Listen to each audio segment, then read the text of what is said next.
어차피 반년 뒤에 죽으려니 돈이 뭐가 필요해? 병원에서 퇴원 후 돌아온 집은 엉망이었어요. 금고는 텅 비어 있었고 어두운 거실 구석에는 12살짜리 제 아들만이 겁에 질려 떨고 있었죠. 제가 폐암사기 시한부 판정을 받고 사경을 헤매는 사이 남편과 시어머니는 제 전 재산을 훔쳐 야반도주를 한 것입니다. 하지만 그들은 몰랐을 겁니다. 제가 이미 시댁 식구들의 탐욕을 예상하고 치명적인 덫을 파놓았다는 사실을요. 저는 끓어오르는 분노를 삼키며 조용히 전화기를 들었습니다. 그리고 정확히 3일 뒤 돈을 들고 도망쳤던 시댁 식구들은 제 발밑에 엎드려 한 번만 살려달라며 오열하고 있었죠. 과연 저는 어떤 선택을 했을까요? 사연 시작 전에 구독 버튼을 눌러주시고 어디서 듣고 계신지 댓글에 남겨주세요. 그곳에 늘 행운이 가득하길 바라겠습니다. 남편 박종우와 시어머니 최 여사가 제 발밑에 엎드려 손이 발이 되도록 싹싹 빌고 있었어요. 머리는 산발이 되어 있었고 옷은 며칠을 길바닥에서 굴렀는지 흙먼지가 잔뜩 묻어 있었습니다. 박정우가 무릎으로 기어와 제 발등에 이마를 짓지으며 흐느꼈어요. 윤진아, 제발 한 번만, 딱 한 번만 살려줘. 내가 잘못했어. 다 잘못했다고. 그 옆에서 최 여사가 자기 뺨을 손바닥으로 철썩철썩 때리기 시작했습니다. 삐쩍 고른 얼굴에 손자국이 벌겋게 올라왔죠. 아가, 이 늙은이가 죽일년이다. 네 바짓가랑이라도 붙잡고 빌게. 제발 신고만은 하지 말아다오. 저는 두 사람을 가만히 내려다봤습니다. 불과 사흘 전까지만 해도 제 펜트하우스에서 제 돈으로 명품을 휘감고 거들먹거리던 사람들이었어요. 그런 사람들이 지금 제 발밑에 엎드려 눈물 콧물을 흘리며 목숨을 구걸하고 있었습니다. 이상하게도 화가 나거나 통쾌하지 않았어요. 그저 머릿속에 옛날 일들이 한 장 한 장 넘어가는 사진처럼 떠오르더라고요. 박정우의 사업이 한창 잘 나가던 시절 최 여사가 어땠는지 말이에요. 저는 그 자리에 선 채로 모든 것이 무너지기 직전이었던 그 화려한 날들을 떠올렸습니다. 결혼 초기 남편의 사업이 잘 되었을 때 시어머니 최 여사의 콧대는 하늘을 찌를 만큼 높았습니다. 최 여사는 매주 저를 친구들과 모임을 가거나 나들이를 갈 때마다 억지로 끌고 다니며 시녀처럼 부렸습니다. 가방을 들리고 양산을 받치게 하고 자기 구두끈까지 제 손으로 매게 했죠. 그리고는 자기 친구들 앞에 저를 세워두고는 한숨부터 쉬었습니다. 우리 정우가 또 어디 가서 빠지는 데가 없는 앤데 사람 보는 눈이 영 없어가지고 이런 걸 데리고 왔지 뭐예요. 이런 걸, 사람을 두고 이런 거라고 부르던 그 입을 저는 똑똑히 기억합니다. 옆에 앉은 부인들이 입을 가리고 키득거릴 때마다 저는 식탁 밑에서 두 손을 꼭 맞잡고 고개를 숙였습니다. 그 자리에서 저는 사람이 아니라 최 여사의 체면을 살려주는 장식품 같은 거였어요. 집에 돌아오는 차 안에서도 최 여사의 타박은 멈추지 않았습니다. 너는 어쩜 그렇게 눈치가 없니? 내 친구들 앞에서 좀 싹싹하게 굴면 안 되겠어? 며느리 하나 잘못 들여서 내 체면이 다 구겨졌다. 저는 그날 밤 방으로 들어가 소리 죽여 울었습니다. 남편이라는 사람은 그런 어머니를 한 번도 말리지 않았어요. 오히려 술에 취해 들어와서는 저를 쏘아봤습니다. 엄마가 다 너 잘 되라고 하는 소리지. 며느리로서 그 정도 비위도 못 맞춰? 그때는 그게 당연한 건 줄만 알았어요. 시집이란 게 원래 그런 곳이려니, 며느리란 원래 그렇게 사는 거려니 하고요. 하지만 결혼 6년 차가 되던 해 모든 것이 한순간에 무너져 내렸습니다. 박정우가 빚을 끌어다 무리하게 사업을 키우다가 그대로 부도를 맞은 거예요. 으리으리하던 아파트는 은행에 넘어갔고 우리는 곰팡내가 코를 찌르는 방 2칸짜리 반지하 빌라로 쫓겨났습니다. 이삿짐을 나르던 날 천장에서 물이 새는 자국을 보며 저는 다리가 풀려 그대로 주저앉았어요. 빛 한 줌 제대로 들지 않는 그 눅눅한 방에서 저는 앞으로 우리가 어떻게 살아야 하나 막막하기만 했습니다. 그런데 더 기가 막힌 건 박정우와 최 여사의 태도였어요. 두 사람은 자기들이 처한 현실을 도무지 받아들이지 못했습니다. 최 여사는 좁은 방 한가운데 앉아 부채질을 하며 혀를 찼어요. 이건 잠깐이야. 우리 정우가 곧 다시 일어설 거다. 그때까지만 조금만 참으면 돼. 하지만 박정우는 하루 종일 소주병을 끌어안고 살았습니다. 일자리를 알아볼 생각은 손톱만큼도 하지 않았어요. 방구석에 틀어박혀 천장만 바라보다가 제가 한마디라도 하면 눈에 핏발을 세웠습니다. 지금 나 무시하는 거야? 내가 이렇게 된 게 다 누구 때문인데? 어느 날은 먹을 게 없다며 밥상을 발로 걷어차기까지 했습니다. 식은 밥과 김치 한 접시가 방바닥에 나뒹굴었죠. 저는 무릎으로 기어다니며 흩어진 밥알을 주워 담았습니다. 그 모습을 본 최 여사는 도와주기는커녕 더 큰 소리를 냈습니다. 사내 대장부가 오죽 답답하면 저러겠니? 다 네가 살림을 똑부러지게 못해서 그런 거 아니야? 저는 흩어진 밥알을 주워 담으며 아무 말도 하지 못했어요. 목구멍까지 억울함이 차올랐지만 입을 열면 더 큰 불호령이 떨어질 게 뻔했으니까요. 엎친 데 덮친 격으로 두 사람이 애지중지 키우던 강아지 3마리까지 온전히 제 차지가 됐습니다. 사료값이 없어 쩔쩔 매는 와중에도 최 여사는 강아지들 목욕은 매일 시키라고 닥달하곤 했습니다. 제가 청소를 하고 빨래를 하고 밥 짓고 강아지 3마리 뒤치다꺼리까지 하는 동안 두 사람은 손가락 하나 까딱하지 않았어요. 새벽부터 밤까지 잠시도 앉아 쉴 틈이 없었습니다. 그렇게 몇 달이 흐르자 제 몸이 먼저 비명을 질렀어요. 밤에 누우면 등이 끊어질 듯 아팠고 아침이면 손가락이 펴지지 않았습니다. 그 모진 시간들을 전부 버텨냈지만 정작 저를 무너뜨린 건 따로 있었어요. 그날은 당장 다음날 끓일 쌀조차 한 줌 남지 않았습니다. 쌀독을 박박 긁어봐도 바닥만 드러날 뿐이었어요. 겨우 6살이던 제 아들 지훈이가 잠결에 배가 고프다고 칭얼대는 소리를 들었을 때 저는 어둠 속에서 주먹을 꽉 쥐었어요. 엄마, 배고파. 밥 줘. 저는 잠든 아이의 등을 토닥이며 입술을 깨물었습니다. 이 어린 것을 굶길 수는 없었어요. 내 몸이 부서지는 한이 있어도 이 아이만큼은 절대 굶기지 않겠다고 그 밤에 다짐했습니다. 다음날 새벽, 저는 동네 벼룩시장에서 주워온 낡은 신문지를 펼쳤습니다. 구인난을 손가락으로 짚어가며 한 줄 한 줄 훑었죠. 번듯한 일자리는 학벌도 경력도 없는 저를 받아주지 않았습니다.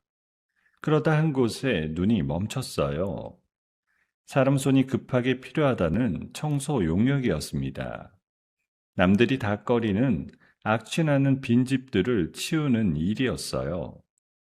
원룸 하나, 오피스텔 하나 치우고 받는 돈이 고작 6, 7만 원이었습니다.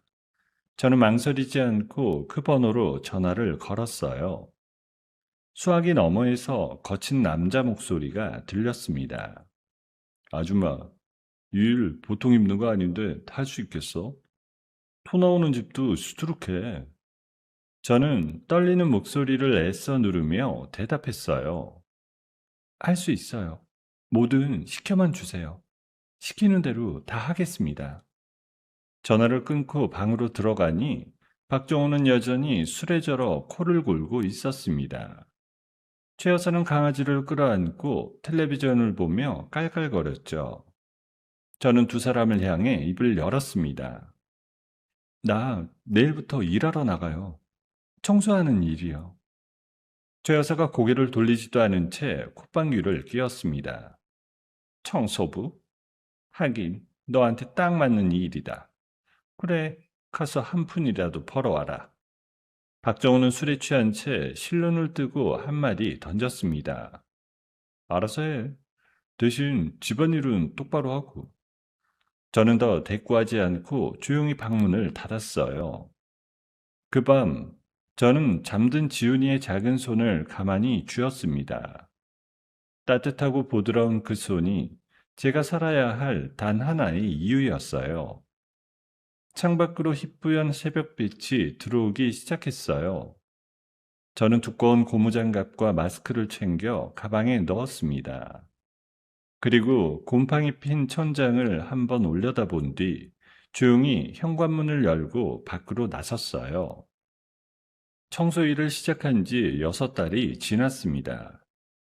그 6달 동안 제 몸은 제가 알던 몸이 아니었어요.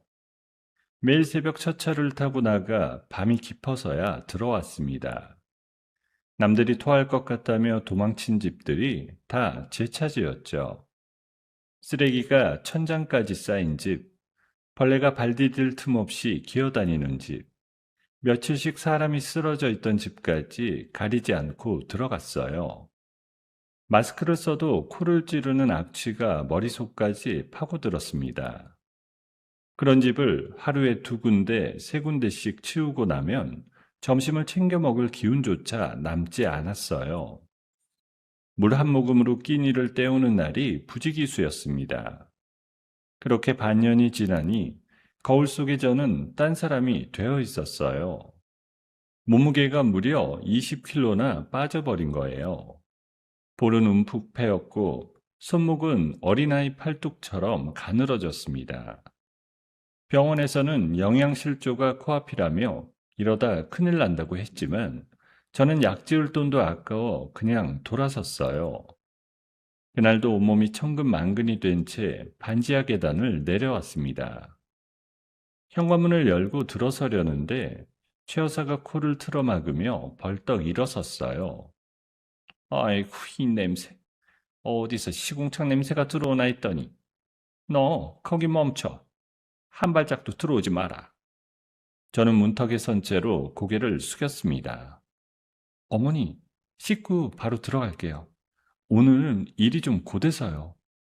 최 여사는 제 말은 듣지도 않고 부엌으로 가더니 굵은 소금을 한 줌 집어 왔습니다. 그러더니 제 어깨와 등에 그 소금을 흩뿌리기 시작했어요. 부정탄다, 부정타. 청소부 냄새가 우리 집에 배면 어쩌려고. 어서 저리 가서 다 씻고 들어와. 소금알이 머리카락 사이로 목덜미 안으로 파고들었어요. 종일 일한 며느리를 사람 취급도 하지 않는 그 손길에 저는 입술을 깨물고 다시 밖으로 나갔습니다. 찬물로 손발을 씻으며 저는 흐르는 물에 눈물을 같이 흘려보냈어요. 그래도 그날은 봉투에 7만 원이 들어 있었습니다. 하지만 그 돈마저 제 손에 오래 머물지 못했어요. 겨우 씻고 방에 들어오니 박정우가 손을 쑥 내밀었습니다. 돈 받아왔지? 이리 내놔. 안 돼요. 박정우는 제 손목을 거칠게 비틀어 봉투를 빼앗았어요. 봉투가 찢어지며 꼬깃꼬깃한 지폐들이 방바닥에 흩어졌죠. 한 가장이 술 한 잔 먹겠다는데 그걸 못 줘? 네가 지금 누구한테 안 된다 말아야? 저는 흩어진 돈을 주우려 바닥에 엎드렸습니다. 그런데 박정우가 제 손등을 발로 꾹 밟았습니다. 됐고, 어디 청소나 하는 게 입만 살아가지고. 그날 밤 저는 빈손으로 부엌 바닥에 주저앉았습니다. 수도꼭지에서 떨어지는 물소리만 똑똑 들려왔죠. 그때 작은 발소리가 다가왔습니다. 지훈이가 잠옷바람으로 제 옆에 앉았습니다. 엄마, 왜 울어? 어디 아파? 저는 얼른 눈가를 닫고 아이를 끌어안았어요. 안 아파. 엄마 안 울었어. 우리 지훈이 자야지. 지훈이는 제 가슴에 얼굴을 묻고 작은 목소리로 속삭였어요. 엄마, 나 이 다음에 크면 돈 많이 벌어서 엄마 일 안 하게 해줄게. 그 한마디에 저는 가슴이 미어졌습니다. 이 작은 아이의 맑은 눈망울 하나가 제가 쓰러지지 않고 다시 일어서게 하는 전부였어요. 그래, 우리 지훈이만 건강하게 자라주면 엄마는 그걸로 다 돼. 저는 그날 잠든 아이를 꼭 안고 다시 새벽에 오면 일어서겠다고 다짐했어요. 그렇게 모진 세월이 흐르고 또 흘렀습니다. 하루도 거르지 않은 그 새벽길이 한 해가 되고 두 해가 되고 어느새 네 해를 채워갔어요. 지훈이가 그렇게 커가는 동안 저는 단 하루도 쉬지 않았습니다. 비가 억수같이 쏟아지는 날에도 손가락이 곱을 만큼 추운 겨울에도 저는 어김없이 첫차에 올랐어요. 아무리 험한 현장이라도 아무리 더러운 집이라도 저는 도망치지 않았습니다. 남들이 대충 닦고 나오는 구석까지 손가락이 닳도록 문질렀어요. 화장실 타일 사이사이 창틀 모서리 하나까지 새 것처럼 만들어 놓고서야 그 집을 나왔습니다. 처음엔 제 악바리 같은 성실함을 비웃던 사람들도 차츰 달라졌어요. 집을 보러 온 손님들이 깜짝 놀라더라는 겁니다. 빈집이 어떻게 이렇게 반짝거리냐고요. 한 번은 어느 부동산 사장님이 제게 전화를 걸어왔습니다. 아니, 그 집을 어떻게 그렇게 해놨어요? 손님이 보자마자 바로 계약했다니까. 다음부터 우리 집은 무조건 윤진 씨한테만 맡길게요. 그렇게 저를 콕 집어 찾는 거래처가 한 곳 두 곳 늘어나기 시작했어요. 다른 사람 말고 꼭 그 아주머니한테만 맡기라는 입소문이 동네 부동산 사이에 쫙 퍼진 거였습니다. 사장님, 다음 주 그 빌라요? 제가 맡을게요. 깨끗하게 해놓을 테니까 걱정 마세요. 나중에는 밀려드는 일을 혼자서는 도저히 감당할 수 없게 됐어요. 하루에 7, 8군데씩 부르는 곳이 생기니 제 몸이 2개라도 모자랄 지경이었죠. 저는 큰맘 먹고 그동안 함께 고생했던 일용직 동료 몇 사람을 모았습니다. 그리고 작지만 제 이름을 건 청소업체를 정식으로 차렸어요. 낡은 봉고차 한 대와 청소 도구가 전부였지만 간판에 제 이름 석자를 올리던 날 저는 손이 떨렸습니다. 곰팡내 나는 반지하에서 울던 며느리가 작게나마 제 이름으로 사업을 시작한 거예요. 바로 그 무렵 한 사람이 제 곁으로 왔습니다. 어느 험한 현장에서 처음 만난 김도윤이라는 사람이었어요. 그날 저는 혼자 무거운 폐기물 자루를 옮기느라 진땀을 빼고 있었습니다. 그때 옆에서 작업하던 김도윤이 성큼성큼 다가와 그 자루를 번쩍 들어줬어요. 사장님, 이런 건 혼자 드시면 허리 나갑니다. 같이 들어요. 저는 고맙다는 말도 제대로 못하고 그를 멀뚱히 쳐다봤어요. 낯선 사람이 제게 손을 내민 게 너무 오랜만이라 어떻게 반응해야 할지 몰랐거든요. 김도윤은 땀을 닦으며 씩 웃었습니다. 사장님 일하시는 거 며칠 지켜봤습니다. 진짜 독하시더라고요. 다들 대충 하고 갈 때 사장님만 끝까지 남아서 구석까지 닦으시던데 저런 분이라면 어디든 따라가도 후회 없겠다 싶었어요. 그날부터 김도윤은 제 곁에서 일했습니다. 처음엔 그저 손빠른 직원인 줄로만 알았어요. 그런데 함께 일할수록 이 사람이 보통 사람이 아니라는 걸 알게 됐습니다. 손도 야무지고 머리도 빨라서 제가 미처 챙기지 못하는 부분을 알아서 척척 메워줬죠. 거래처와의 약속이며 직원들 일정이며 어수선하던 살림을 차곡차곡 정리해 줬습니다. 하루는 제가 장부를 붙잡고 끙끙대고 있으니 김도윤이 슬쩍 다가왔어요. 사장님, 이건 제가 정리해 드릴게요. 사장님은 사람들 만나서 일 따오시는 게 우리 회사를 키우는 길입니다. 숫자는 제가 볼게요. 김 팀장, 정말 그래도 돼요? 이거 골치 아파서 며칠을 끙끙댔는데. 그럼요. 이런 거 하라고 제가 있는 거 아닙니까?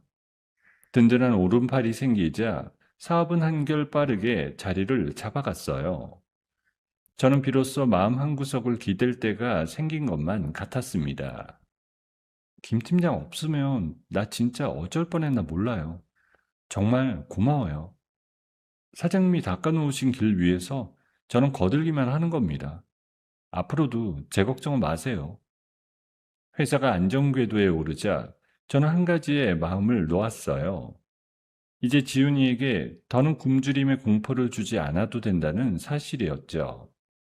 따뜻한 밥을 먹이고 새 신발을 사주고 학원도 보낼 수 있게 되었어요. 하지만 집안의 두 사람은 제 형편이 나아지는 것을 귀신같이 눈치챘습니다. 최 여사가 어느 날 제 통장을 몰래 들여다보더니 눈을 번뜩였어요. 너 요즘 돈 좀 만지나 보더라. 이 어미 한약 한 재는 치워줘야 할 거 아니야? 자식 키운 공이 얼만데. 박정우도 질세라 손을 벌렸습니다. 사장님 되셨으면 가장한테 용돈도 좀 두둑하게 챙겨줘야지. 나도 사람 만나려면 체면이 있어야 될 거 아니야.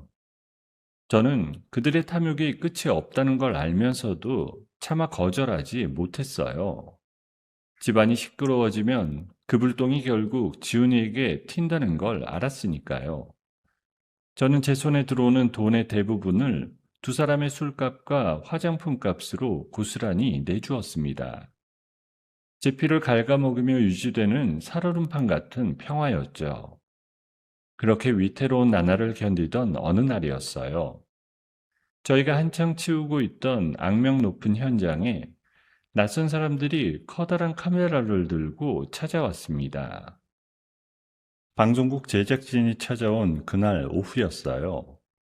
저는 한창 쓰레기로 가득 찬 집을 치우느라 온몸이 땀 범벅이었습니다. 그런데 양복을 말끔하게 차려입은 남자 하나가 카메라를 든 사람들을 데리고 현관으로 들어섰어요.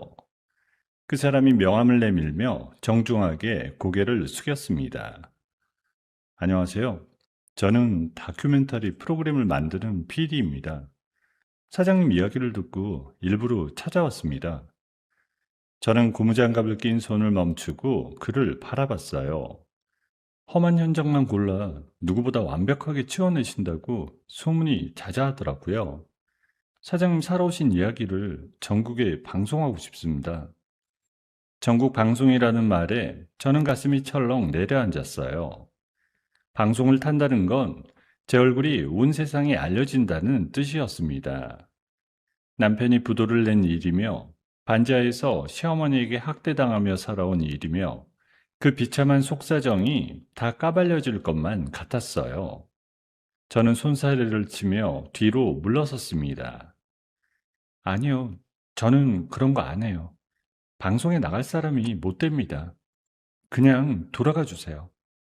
PD는 한 번 더 설득하려 했지만 저는 끝내 고개를 가로저었어요. 카메라 좀 치워주세요. 저 일해야 돼요. 다시는 찾아오지 마세요. 저는 제작진을 거의 쫓아내다시피 현장 밖으로 돌려보냈어요. 그렇게 며칠이 지났습니다. 저는 그 일을 까맣게 잊고 있었는데 김도윤이 저를 따로 불러 앉혔어요. 사장님, 방송국에서 찾아왔던 일 들었습니다. 그거 왜 거절하셨어요? 김 팀장도 알잖아요. 우리 집 사정. 그런 게 다 알려지면 내가 무슨 낯으로 살아요. 김도윤은 잠시 저를 가만히 바라보다가 입을 열었어요.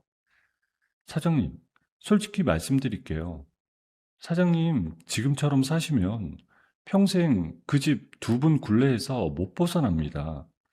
번 돈 다 갖다 바치고, 그러고도 청소부 냄새 난다고 소금 맞은 거 제가 모를 줄 아셨어요? 저는 아무 말도 못하고 고개를 떨궜습니다. 이번이 기회예요.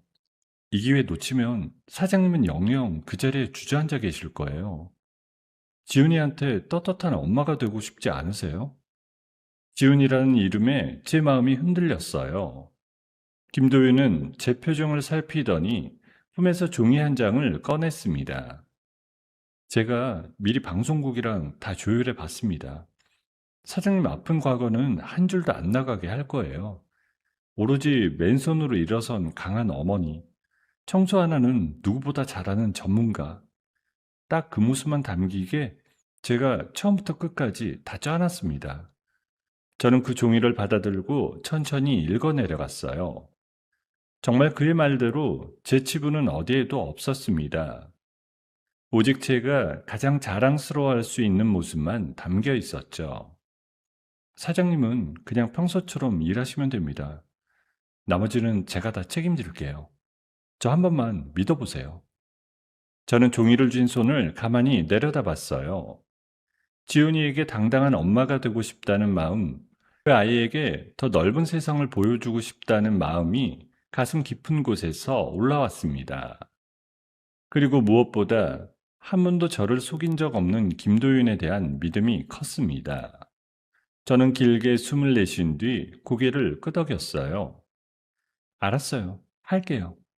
김 팀장만 믿고 한번 해볼게요. 며칠 뒤 드디어 첫 촬영이 시작됐어요. 카메라가 돌아가기 시작하자 처음엔 손이 어색하게 굳었습니다. 하지만 익숙한 도구를 손에 쥐자 저는 어느새 평소의 저로 돌아가 있었어요. 발 디딜 틈도 없던 폐허 같은 집을 저는 묵묵히 손으로 쓸고 닦고 광을 냈습니다. 쓰레기 더미가 사라지고 시커멓던 바닥이 거울처럼 빛나기 시작했어요. 곰팡이가 가득하던 벽이 새하얗게 되살아났죠. 저는 카메라가 옆에 있다는 것도 잊은 채 제 안에 쌓여있던 모든 기운을 그 집에 쏟아부었습니다. 촬영을 지켜보던 PD가 감탄하며 중얼거렸어요. 이건 진짜다. 연출이 필요 없어. 저 손끝에서 마법이 일어나네. 그렇게 몇 주에 걸친 촬영이 끝났습니다. 그리고 마침내 방송이 전국에 나가는 날이 되었어요.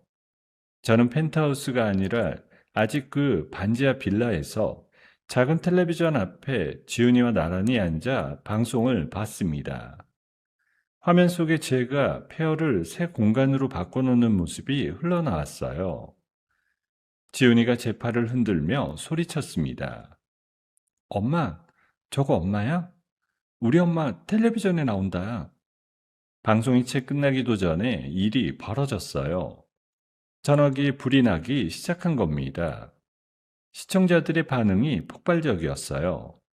저런 어머니가 진짜 위인이라며 응원한다는 댓글이 끝도 없이 쏟아졌습니다. 방송은 그날 즉시 역대급 시청률을 기록하며 그야말로 초대박이 났어요. 다음날 아침부터 회사 전화는 잠시도 쉴 틈이 없었습니다. 네, 가맹 전문이요? 잠시만요. 김 팀장, 또 한 건 들어왔어요. 사장님, 이쪽도 큰 건입니다.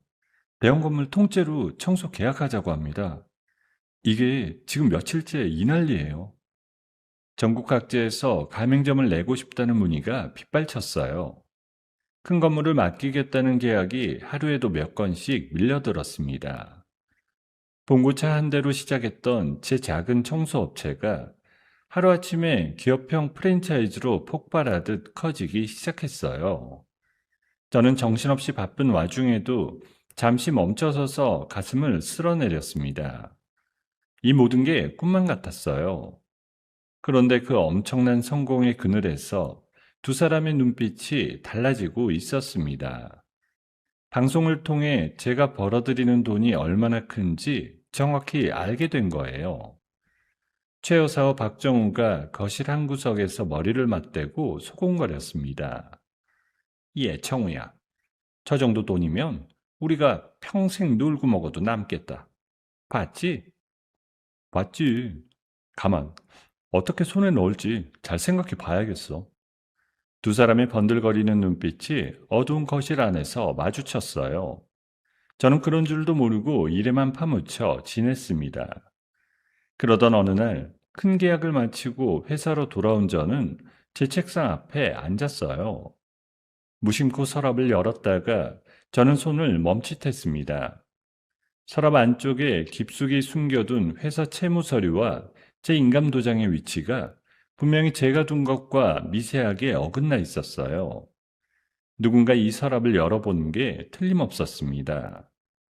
저는 등줄기를 타고 서늘한 한기가 훑고 지나가는 것을 느꼈어요. 불길한 예감을 애써 억누른 다음날 아침이었어요. 저는 출근하자마자 김도윤을 제 방으로 불렀습니다. 김 팀장, 어제 내 책상 서랍이 누가 손댄 것 같아요. 인감이랑 재무서류 위치가 어긋나 있었어요. 김도윤은 표정이 굳어지며 한참을 생각하더니 천천히 고개를 끄덕였습니다. 사장님, 짐작 가는 사람 있으시죠? 이대로 두면 안 됩니다. 우리 회사 돈줄을 완전히 틀어막을 방패부터 만들어야 돼요. 저는 그날부터 김도윤과 함께 회사의 돈이 새어나가지 못하도록 단단한 잠금 장치를 하나하나 마련하기 시작했어요. 누가 함부로 손댈 수 없게 중요한 결정에는 반드시 재확인을 거치도록 모든 길목을 막았습니다. 김도윤은 거기서 그치지 않았어요. 자기가 아는 사람들을 총동원해서 큰 법률 회사에서 재산을 다루는 솜씨가 뛰어난 변호사 한 분을 제게 소개해 줬습니다. 사장님, 지금 같은 상황에선 사장님 명의의 알짜 재산을 따로 떼어내 안전하게 묶어두는 게 좋습니다. 누가 노리더라도 함부로 건드릴 수 없게요.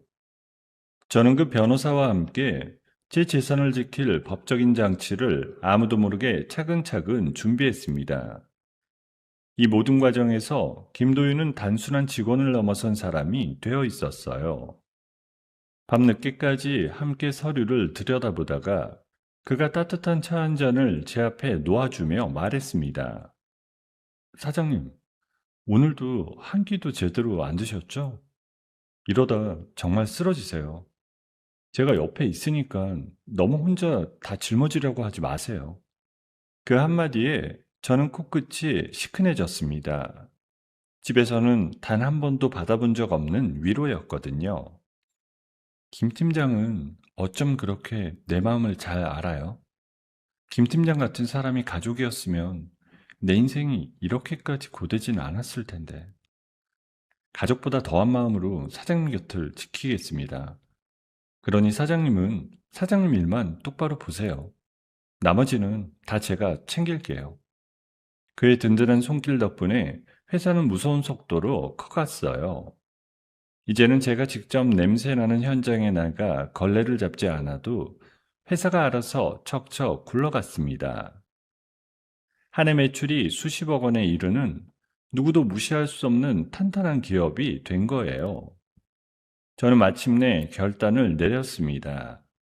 그토록 지긋지긋했던 곰팡내 나는 반지하 빌라를 미련 없이 정리하기로 한 거였습니다. 이삿짐을 빼던 날, 저는 그 눅눅한 계단을 마지막으로 올라오며 짧게 숨을 골랐어요. 우리가 새로 옮겨간 곳은 서울 도심이 한눈에 내려다 보이는 최고급 펜트하우스였습니다. 통유리창 너머로 도시의 불빛이 별처럼 펼쳐졌어요.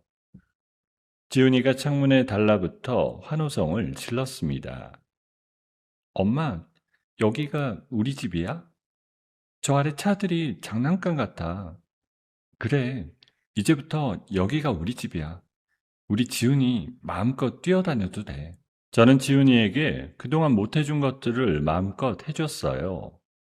가장 좋은 학교에서 배우게 하고 따로 선생님까지 붙여줬습니다. 저 자신도 회사 대표로서 좋은 차를 타고 성공한 사업가로서 당당하게 사람들 앞에 섰습니다. 가난에 짓눌려 고개만 숙이던 며느리는 이제 어디에도 없었어요. 그런데 박정우와 최 여사는 펜트하우스에 들어오자마자 본색을 드러냈습니다. 제가 쥐어준 카드를 들고 매일같이 명품관을 휩쓸고 다녔어요. 최 여사가 양손 가득 쇼핑백을 들고 들어오며 콧노래를 불렀습니다. 역시 사람은 이렇게 살아야 하는 거야. 내가 이런 호강 한번 누려보려고 그 고생을 다 참았지. 박정도 새 양복을 빼입고 거울 앞에서 거들먹거렸어요. 그래도 내가 사람 보는 눈은 있었지. 안 그래? 다 내 덕에 누리는 거잖아. 저는 어이가 없어 헛웃음이 나왔습니다. 이 모든 게 제가 흘린 피땀의 결과인데 두 사람은 마치 자기들이 다 이룬 것처럼 흥청망청 누렸어요. 저는 그 꼴이 역겨웠지만 그동안 가난에 짓눌렸던 한풀이려냐고 애써 마음을 다독였습니다. 집안이 시끄러워지면 결국 지훈이가 불안해할 테니까요. 저는 매달 날아오는 어마어마한 청구서를 말없이 결제했습니다. 겉으로만 멀쩡한 껍데기뿐인 평화를 위해서였죠. 그러는 사이에도 회사는 쑥쑥 자랐습니다. 마침내 가맹점이 100호점을 넘어서는 날이 왔습니다. 저는 직원들과 함께 성대한 기념잔치를 열었어요. 수많은 직원들이 저를 향해 진심으로 박수를 보냈습니다. 김도윤이 단상으로 올라와 잔을 들고 외쳤어요. 우리 서윤진 사장님께 박수 보냅시다. 맨손으로 여기까지 오신 분이에요. 사장님, 정말 고생 많으셨습니다. 직원들의 환호 속에서 저는 눈시울이 뜨거워졌어요. 그동안의 모든 고통이 한꺼번에 보상받는 것만 같았습니다. 그 화려한 조명 아래 지훈이가 저를 향해 엄지손가락을 번쩍 치켜 세우며 환하게 웃었어요. 엄마 최고. 우리 엄마가 세상에서 제일 멋져. 저는 그 모습을 바라보며 가슴이 벅차올랐습니다. 절망뿐이던 제 인생에 찾아온 이 기적 같은 변화, 그리고 늘 제 곁을 지켜준 김도윤이라는 사람 덕분에 저는 다시 살아갈 힘을 되찾았다는 걸 온몸으로 느꼈어요. 그날 밤, 저는 잠든 지훈이의 방문을 가만히 열어보고는 오랜만에 편안한 마음으로 눈을 감았습니다. 가맹점 100호점을 넘긴 기념잔치가 끝나고 며칠 뒤였어요. 저는 빼곡하던 일정을 모두 비웠습니다. 오로지 지훈이 하나만을 위한 시간을 만들기로 한 거였죠. 바다 건너 먼 나라의 휴양지로 떠나는 비행기표 2장을 끊었습니다. 딱 우리 둘만의 여행이었어요. 공항으로 가는 차 안에서 지훈이가 들떠서 제 손을 꾹 잡았어요. 엄마, 우리 둘이서만 가는 거 맞지? 진짜지? 그래, 이번엔 엄마가 일 생각 하나도 안 하고 우리 지훈이만 볼 거야. 비행기에서 내리자 에메랄드빛 바다가 눈앞에 펼쳐졌습니다. 저는 그 풍경 앞에서 한참을 멍하니 서 있었어요. 손님이 따로 쓰는 고급 리조트에서 우리는 둘이서 가장 좋은 음식을 먹고 해변을 거닐었습니다. 발가락 사이로 들어오는 보드러운 모래의 감촉이 꿈만 같았어요. 문득 옛날 생각이 났습니다. 하루 6만 원을 받겠다고 쓰레기 더미를 뒹굴던 그 시절에는 이런 평온은 감히 상상조차 할 수 없었어요. 지훈이가 파도를 따라 뛰어다니며 까르르 웃었습니다. 엄마, 물 진짜 따뜻해. 빨리 와봐. 같이 들어가자. 저는 신발을 벗어던지고 아이를 따라 바다로 뛰어들었어요. 종아리까지 차오르는 물속에서 우리는 서로에게 물을 뿌리며 한참을 웃었습니다. 여행 마지막 날 밤이었어요. 지훈이가 제 손을 두 손으로 꼭 감싸주더니 꼬깃꼬깃 접은 편지 한 장을 내밀었습니다. 엄마, 이거 내가 직접 썼어. 엄마 자기 전에 꼭 읽어봐. 저는 그 자리에서 천천히 편지를 펼쳤습니다. 삐뚤빼뚤한 글씨로 종이가 빼곡하게 채워져 있었어요. 엄마가 세상에서 제일 훌륭하고 자랑스럽다는 말, 커서 꼭 엄마를 지켜주겠다는 말이 한자 한자 적혀 있었습니다. 저는 그 작은 편지 한 장에 그만 눈물이 왈칵 쏟아졌어요. 지난 세월 흘렸던 그 모든 피눈물들이 그 종이 한 장에 깨끗하게 씻겨 내려가는 것만 같았습니다. 우리 지훈이가 이걸 다 썼어. 엄마 진짜 행복하다. 너 하나 보고 산 보람이 있다. 울지 마, 엄마. 이제 내가 있잖아. 저는 아이를 꼭 끌어안고 한참을 그렇게 있었습니다. 한국으로 돌아온 뒤 저는 제가 이룬 성공을 세상에 돌려주기로 마음먹었어요. 지역에 큰 돈을 기부하고 형편이 어려운 사람들을 돕는 재단도 세웠습니다. 저처럼 가난에 짓눌려 오는 어머니들에게 작은 손이라도 내밀어주고 싶었거든요. 그러자 여기저기서 칭찬이 쏟아졌습니다. 언론은 저를 칭송했고 사람들은 저를 존경의 눈으로 바라봤어요. 회사 안에서도 마찬가지였습니다. 저는 그동안 함께 고생한 직원들에게 두둑한 성과급과 좋은 복지를 베풀었어요. 여러분이 있어서 오늘의 우리 회사가 있는 거예요. 이건 제 돈이 아니라 여러분 몫입니다. 직원들은 저를 진심으로 따르고 존경했습니다. 저는 김도윤을 부사장 자리에 앉혔어요. 이제 제 곁에서 더 큰 힘을 가지고 저를 도울 수 있게 한 거였습니다. 사장님, 저를 이렇게까지 믿어주시니 몸둘 바를 모르겠습니다. 이 은혜 평생 갖겠습니다. 은혜는 무슨, 김 팀장님 아니었으면 나는 여기 못 왔어요. 김 팀장은 내 가장 든든한 사람입니다. 제 성공 가도가 절정에 이를 무렵 저는 나라에서 가장 권위 있는 여성 경제인상을 받게 됐어요. 화려한 시상식 단상에 올라서는 순간 수백 명의 사람들이 자리에서 일어나 박수를 보냈습니다. 저는 그 우레 같은 박수 속에서 제 인생의 가장 빛나는 순간을 만끽했어요. 곰팡내 나는 반지하에서 울던 며느리가 이렇게 단상 위에 서리라고 그 누가 상상이나 했을까요? 수상을 축하하는 자리가 최고급 호텔 식당에 마련됐습니다. 펜트하우스의 화려한 야경을 등지고 앉은 우리 가족의 모습은 겉으로 보기엔 세상 누구보다 완벽하고 부유한 집안이었어요. 박정우는 주변 사람들에게 제 명함을 거만하게 돌리며 우쭐댔어요. 우리 집사람이 이번에 큰 상을 받았어요. 내가 사람 하나는 잘 봤지. 다 내 조덕 아니겠습니까?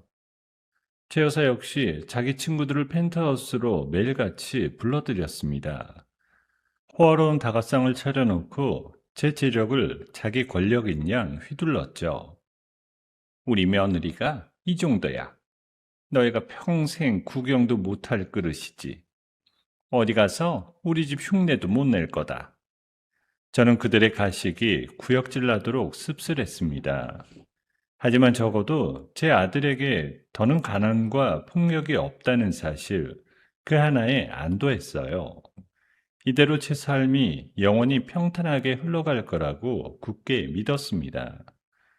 그리고 마침내 지훈이가 그토록 들어가고 싶어 하던 명문 사립학교에 수석으로 합격하는 날이 왔습니다. 합격 통지서를 받아든 지훈이가 저를 와라 끌어안았어요. 엄마, 나 붙었어. 수석이래. 다 엄마 덕분이야. 아니야. 우리 지훈이가 잘해서 그런 거지. 엄마는 세상을 다 가진 것 같다. 입학식이 있던 날, 저는 교복을 단정하게 차려입은 아이를 바라보며 세상을 다 가진 듯 웃었습니다. 뼈를 깎으며 견뎌온 제 모든 헌신이 비로소 가장 아름답고 완전한 결실을 맺은 순간이었어요. 저는 아이의 어깨를 가만히 쓸어내리며 이 행복이 영원하기를 마음 깊이 빌었습니다. 지훈이 입학식 기쁨이 채 가시기도 전인 그의 늦가을이었어요. 밤늦게 걸려온 한 통의 전화가 모든 것을 흔들기 시작했습니다. 낯선 번호였어요. 전화를 받자 다급한 목소리가 흘러나왔습니다. 최 여사님 보호자 되십니까? 지금 강남의 한 도박장에서 불법 도박을 하시다가 적발되셨어요. 저는 손에서 전화기를 떨어뜨릴 뻔했습니다. 알고 보니 최 여사는 질 나쁜 노인들과 어울려 수억 원이 오가는 불법 도박판에 끼어 있었던 거죠. 그것도 현행범으로 경찰에 딱 걸렸습니다. 급히 경찰서로 달려가니 최 여사는 조사를 받고 풀려나는 길이었어요. 그런데 미안해하기는커녕 외려 큰 소리부터 쳤습니다. 노인네끼리 화도 좀 친 거 가지고 뭐 그리 대수라고. 너는 가서 변호사나 알아봐라. 이 혐의가 가치기라도 하면 어쩔 셈이야. 당장 갇히는 신세를 면하려면 엄청난 합의금과 변호사 비용이 필요했어요. 저는 머리가 핑 도는 것을 겨우 붙잡고 그 뒷일을 수습하기 시작했습니다. 그러던 그 와중에 더 기가 막힌 사실이 제 발밑을 무너뜨렸어요. 최여사 일을 알아보느라 이것저것 들춰보다가 박정우의 카드 내역이 제 눈에 들어온 겁니다. 제가 쥐어준 회사 카드로 박정우는 어마어마한 돈을 다른 데 쓰고 있었어요. 고급 식당, 백화점, 그리고 처음 보는 동네의 비싼 월세집까지. 젊은 여자와 오래도록 만나며 살림을 따로 차려놓고 두 집 살림을 해온 겁니다. 저는 그 내역을 손에 쥔 채 한참을 그 자리에 굳어 있었어요. 손이 부들부들 떨려 종이가 바스락거렸습니다. 겉으로만 멀쩡하던 그 껍데기뿐인 평화마저 산산조각 나는 순간이었죠. 결국 이거였구나. 내가 피땀 흘려 번 돈으로 딴 여자랑. 제가 새벽마다 악취나는 현장을 기어다니며 번 돈이었어요. 소금 세례를 맞아가며 손가락이 닳도록 일해서 모은 돈이었죠. 그 돈으로 박정우는 딴 여자와 살림을 차렸던 겁니다. 저는 그날로 이혼 서류를 알아보기 시작했어요. 이제 더는 참을 이유가 없었습니다. 그런데 며칠 전부터 이상한 증상이 저를 괴롭히고 있었어요. 진통제를 아무리 먹어도 머리가 쪼개질 듯 아팠습니다. 숨을 쉬는 것조차 힘들어 가슴을 부여잡는 날이 늘었어요.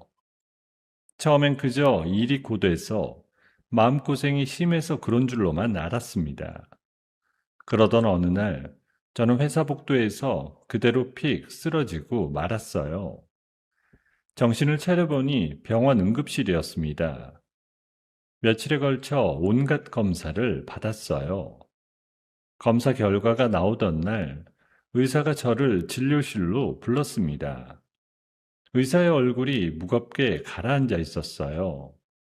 저는 그 표정만 보고도 가슴이 철렁 내려앉았습니다. 서윤지님, 마음 단단히 잡수셔야겠어요. 폐에 생긴 암이 이미 많이 진행됐습니다. 머리와 간으로도 번진 상태라 수술로 손 쓸 수 있는 단계가 이미 지났어요. 저는 멍하니 의사의 입만 바라봤습니다. 방금 들은 말이 무슨 뜻인지 머릿속에서 잘 정리가 되지 않았어요.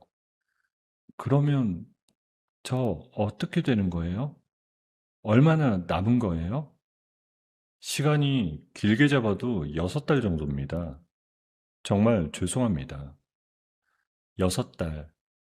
그 말이 제 귓속에서 텅 빈 종소리처럼 울렸습니다. 저는 비틀거리며 진료실을 나와 병원 앞 벤치에 주저앉았어요. 그리고 1시간 내내 어깨를 들썩이며 오열했습니다. 하지만 제가 운 건 죽음이 무서워서가 아니었어요.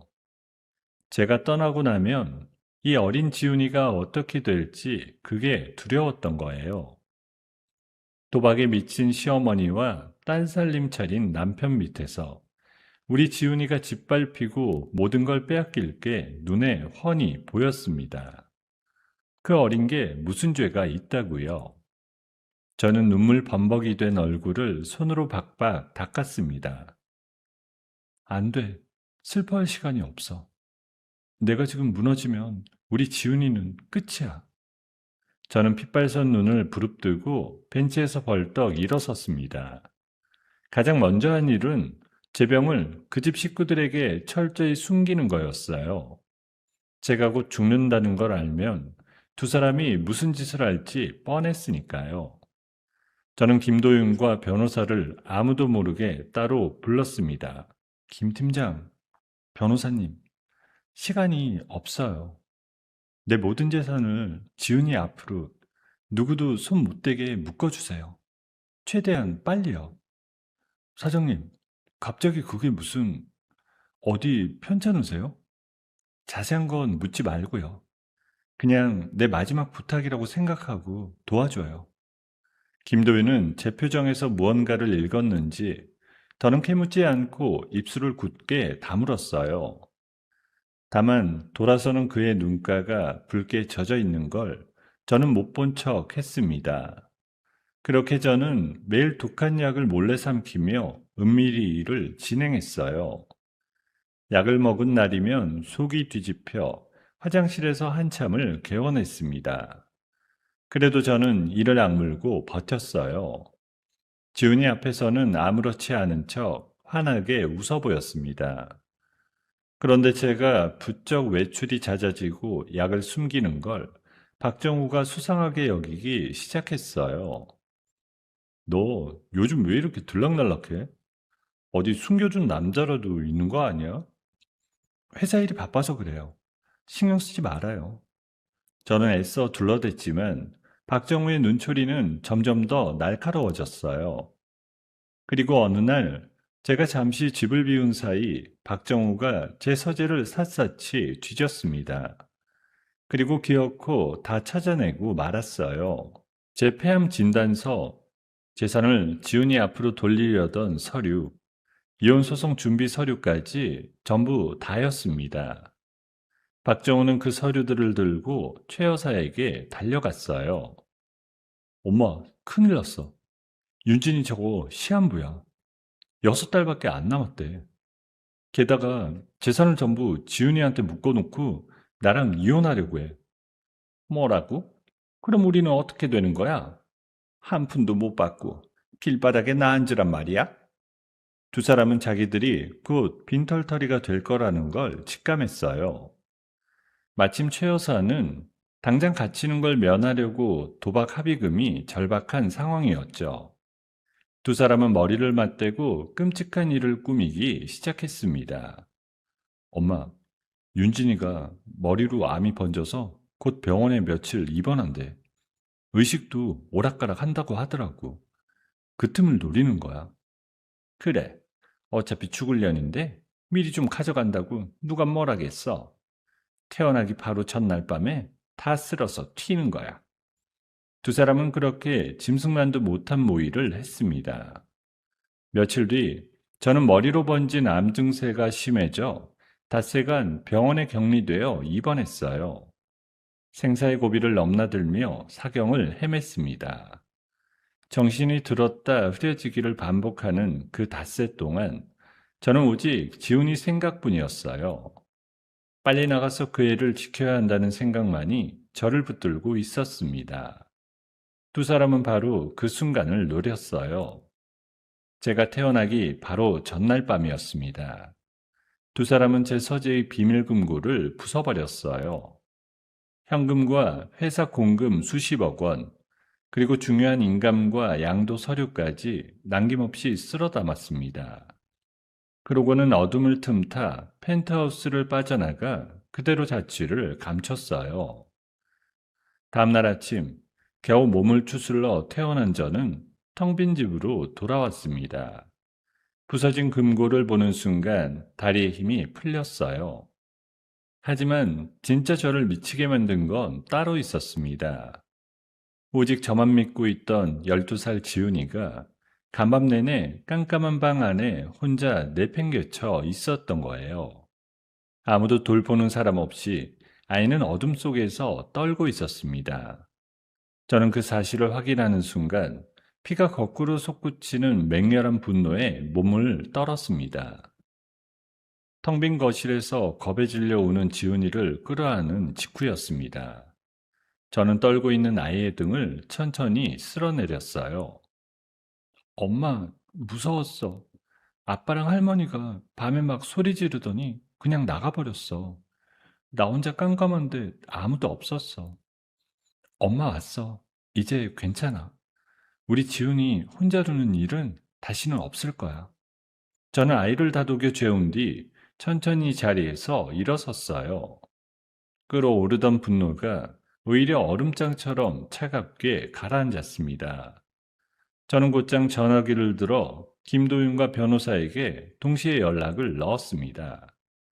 김 팀장, 시작해요. 우리가 미리 파둔 함정, 지금 방아쇠를 당겨요. 알겠습니다, 사장님. 드디어 놈들이 미끼를 물었군요. 지금 당장 움직이겠습니다. 사실 저는 진작에 다 알고 있었어요. 짐승만도 못한 박정우가 언젠가 제 서재를 뒤질 거라는 걸요. 그래서 김도윤과 함께 두 사람이 훔쳐갈 통장과 양도 서류 속에 치명적인 덫을 미리 숨겨두었습니다. 겉보기엔 멀쩡한 돈처럼 보이지만 손을 대는 순간 빠져나갈 수 없는 올가미가 되도록 이중삼중으로 장치를 해뒀어요. 김도윤은 곧바로 경찰의 지능범죄수사대 인맥을 움직였습니다. 놈들이 훔쳐간 수표와 돈의 흐름이 실시간으로 낱낱이 추적됐어요. 박정우가 그 돈을 자기 내연녀 계좌로 빼돌리려던 바로 그 순간이었습니다. 사장님, 지금입니다. 자금 전부 동결시켰어요. 놈들 손에 이제 땡전 한 푼 안 들어갑니다. 동시에 변호사도 움직였습니다. 박정우와 최 여사를 회사 돈을 빼돌린 죄, 그리고 어린 자식을 혼자 버려둔 죄로 즉시 경찰에 고발했어요. 전국에 두 사람을 잡으라는 수배가 내려졌습니다. 사방이 꽉 막힌 그야말로 도간에 든 쥐신세가 된 거예요. 도망친 지 하루도 채 지나지 않아 두 사람이 가진 모든 카드가 정지됐습니다. 수중에 가진 돈이 한 푼도 없게 됐죠. 돈이 떨어지자 박정우의 내연녀가 가장 먼저 등을 돌렸습니다. 돈도 없는 양반이 이제 와서 뭘 어쩌라고.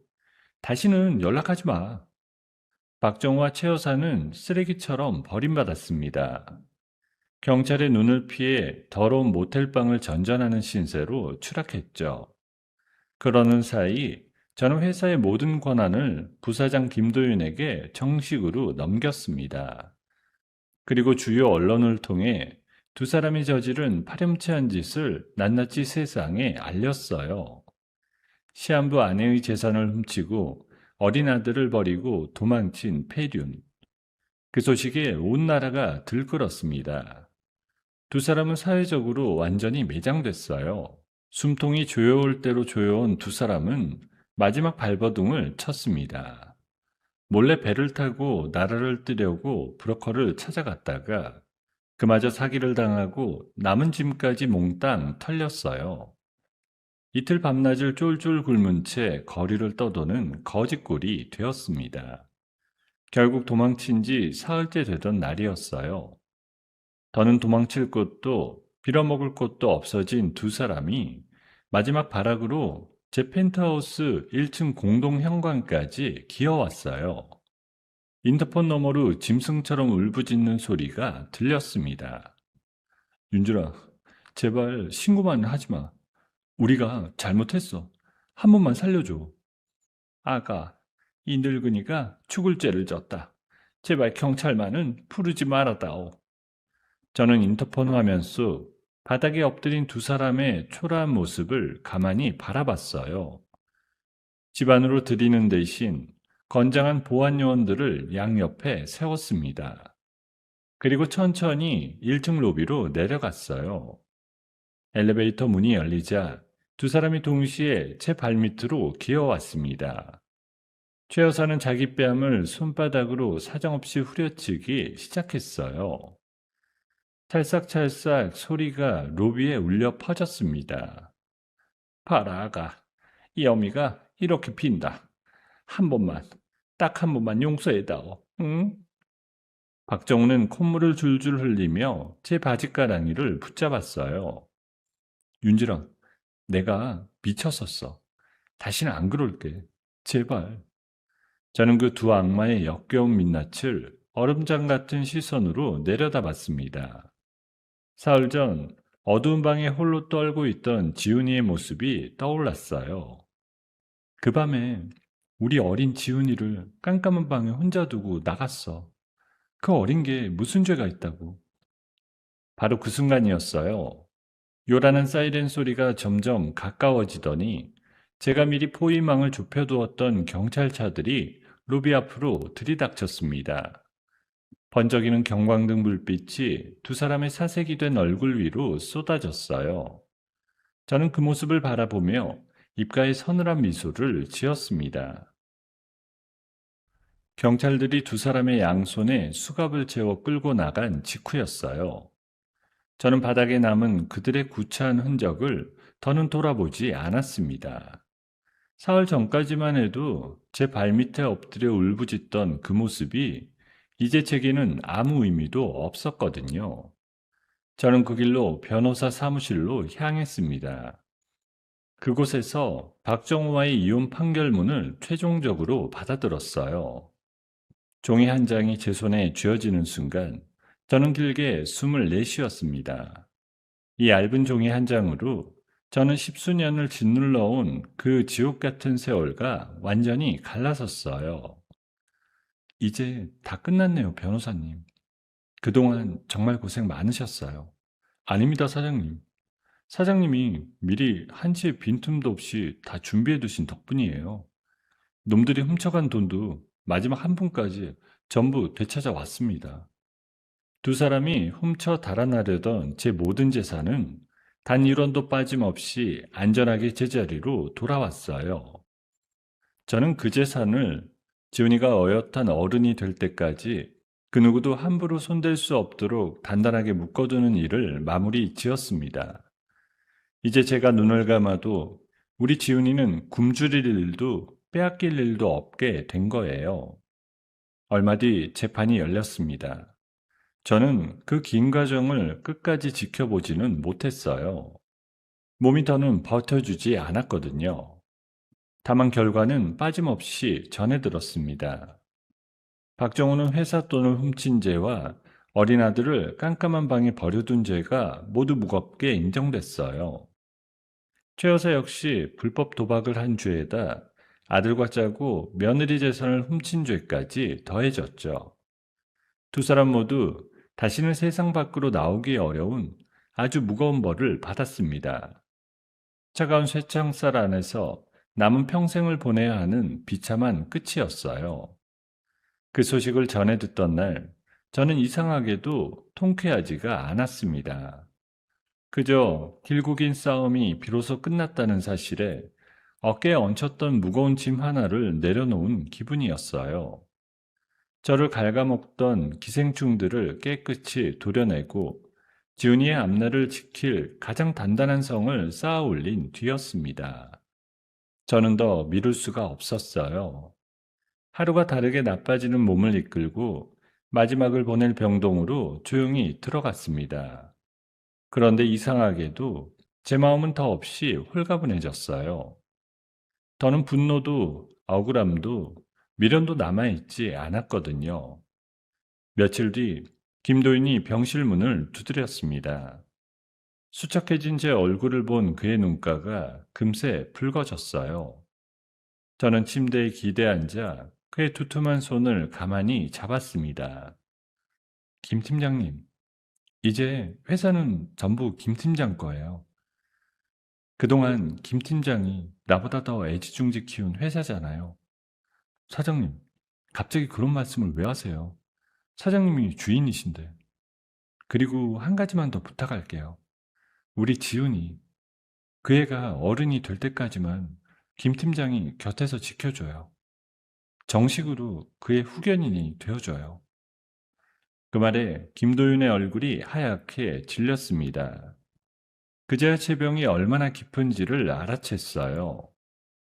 사장님, 그런 말씀 마세요. 사장님은 꼭 일어나셔야 됩니다. 아직 지훈이 장가가는 것도 봐야 되고 손주도 보셔야죠. 저는 그의 손을 더 꼭 쥐며 천천히 고개를 저었습니다. 김 팀장, 내 인생에서 가장 깜깜했던 그 순간에 김 팀장이 빛이 돼줬어요. 쓰레기 더미 속에서 혼자 자루를 끌던 나한테 같이 들자고 손 내밀어 준 사람, 그게 김 팀장이었어요. 김도윤은 끝내 어깨를 들썩이며 울음을 터뜨렸습니다. 가족한테도 못 받아본 위로를 김 팀장한테 받았어요. 김 팀장 같은 사람을 만난 게 내 모진 인생의 마지막 복이었어요. 정말, 정말로 고마웠어요. 김도윤은 뜨거운 눈물을 뚝뚝 흘리며 제 손을 두 손으로 감싸주었어요. 그러더니 떨리는 목소리로 한자 한자 힘주어 말했습니다. 사장님이 피땀으로 일군 이 회사도 하나뿐인 지훈이도 제 모든 걸 바쳐서 지키겠습니다. 지훈이가 어른이 될 때까지, 아니, 그 후로도 평생 제가 곁을 지키겠습니다. 하늘에 두고 맹세할게요. 그 단단한 약속이 제 마음속 마지막까지 웅크리고 있던 작은 불안의 씨앗마저 깨끗이 거두어 갔어요. 저는 그제야 마음을 완전히 내려놓을 수 있었습니다. 이제 두 눈을 감아도 두렵지 않았어요. 따스한 오후의 햇살이 병실 창가로 길게 들어오던 어느 날이었어요.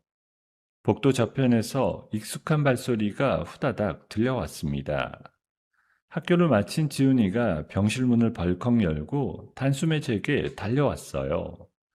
그러고는 환하게 웃으며 제품에 폭 안겼습니다. 엄마, 나왔어. 오늘 학교에서 글짓기상 받았다? 엄마 제일 먼저 보여주려고 막 뛰어왔어. 그래, 우리 지훈이 또 1등 했구나. 이리 와. 엄마 옆에 바짝 앉아봐. 지훈이는 제 옆에 찰싹 붙어 앉아 받아온 상장을 펼쳐 보였어요. 저는 그 작은 종이를 한참이나 들여다봤습니다. 그러고는 아이의 작고 동그란 머리를 천천히 쓰다듬었어요. 따뜻하고 보드러운 그 감촉이 처음 청소일을 나가던 그 새벽에 꼭 쥐었던 6살 아이의 손과 똑같았습니다. 저는 온전하고 순수한 그 사랑을 가슴 가장 깊은 곳에 새겨 넣었어요. 지훈이를 가만히 옆에 누이고 저는 두 눈을 천천히 감았습니다.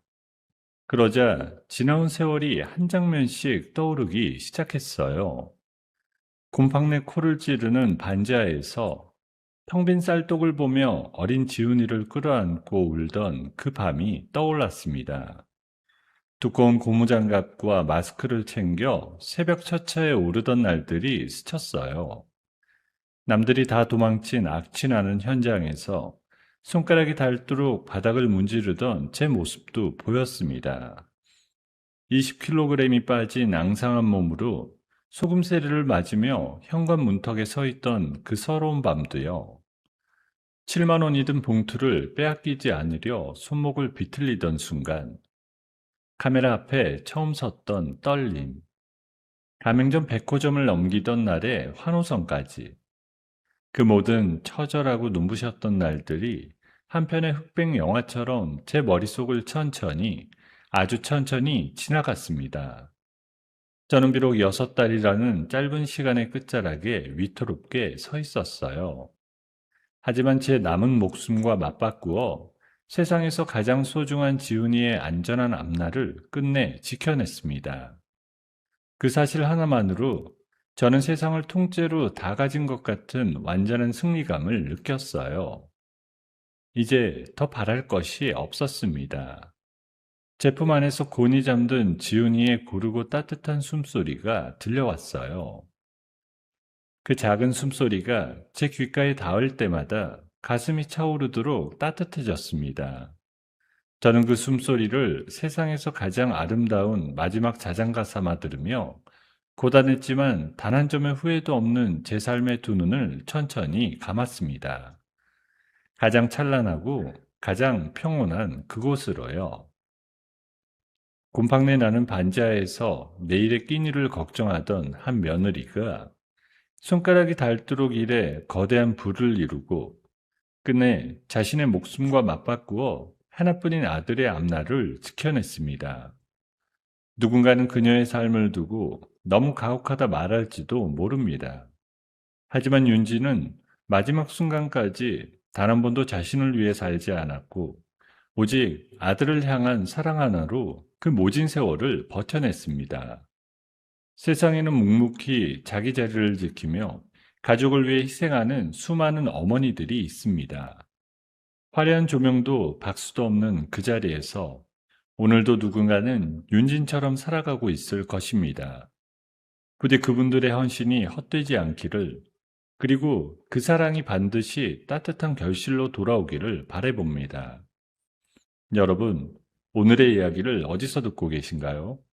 구독 버튼을 눌러주시고 댓글에 남겨주시면 감사한 마음으로 인사드리겠습니다. 감사합니다.